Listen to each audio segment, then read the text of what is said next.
The meeting in Milemont with the Wisdom Keepers started when I received a phone call from Frank Heckman, working for the Embassy of the Earth.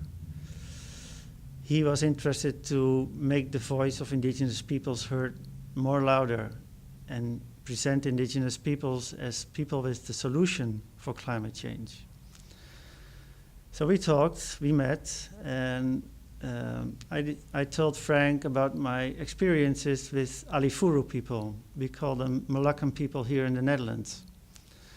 They taught me to go in ceremony, and I've been in various ceremonies with my Alifuru friends and elders. So when Frank told me that he wanted to organize something with indigenous peoples, I said, well, indigenous peoples are organized by themselves, but what is lacking is the ceremonial part. So we could maybe fulfill that part of the meeting.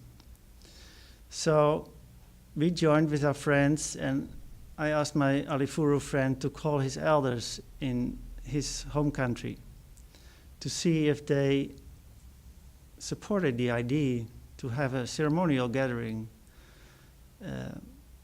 aimed at a good outcome of the climate change summit in Paris.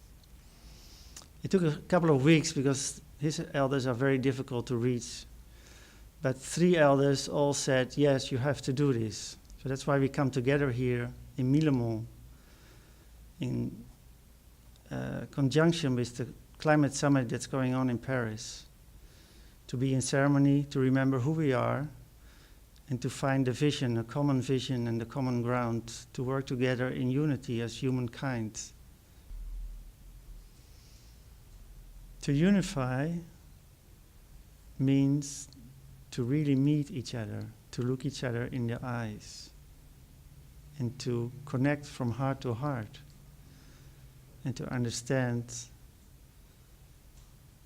there is this connection between all of us, and that we should cooperate because we are connected, but we just have to remember that we are connected. And that's where the problem started, I guess.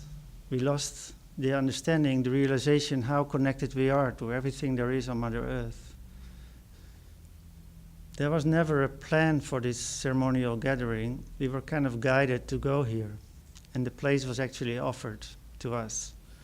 And also the people gathering here, they were kind of guided to come here as well. Although we did try to identify wisdom keepers, and we had a focus on indigenous peoples, because indigenous peoples have proven that they are still well connected to Mother Earth.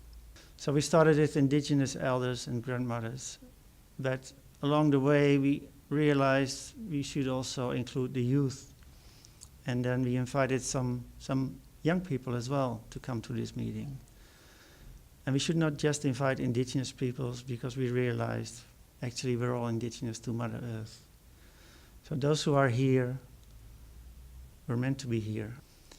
At some point in my life, almost 15 years ago, I had a dream in which white birds came together and formed one large white bird that could change everything with one swing of its wings.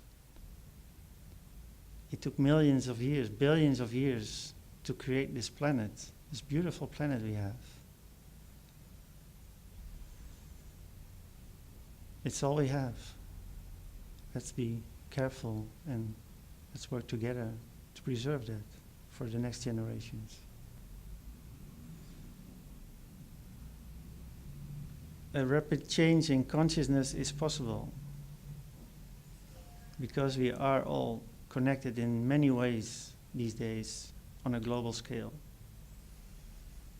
Within seconds, we get messages from other parts of the world. 6 billion people have a mobile phone. Change is possible. We have all the techniques, we have all the knowledge. We can do it. We can start now. The only thing that really matters is love.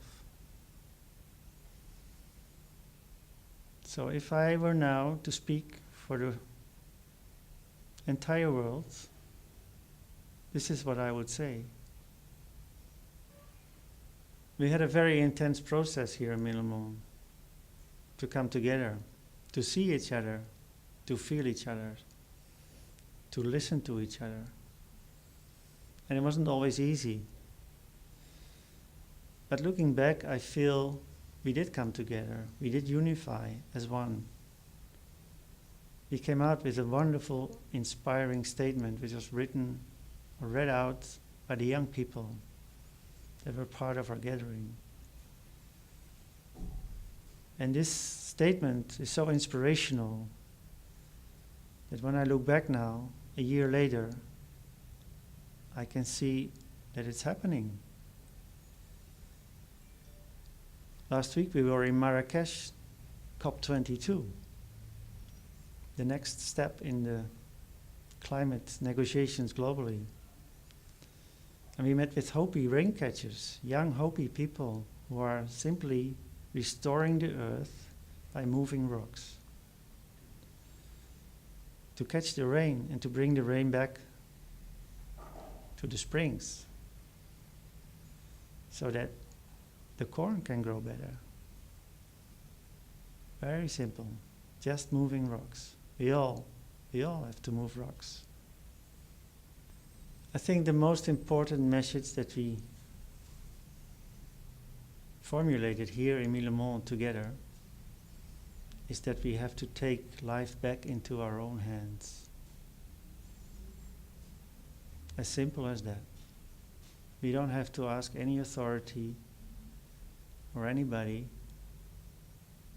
to reconnect to Mother Earth, to reconnect to each other. We just have to do it.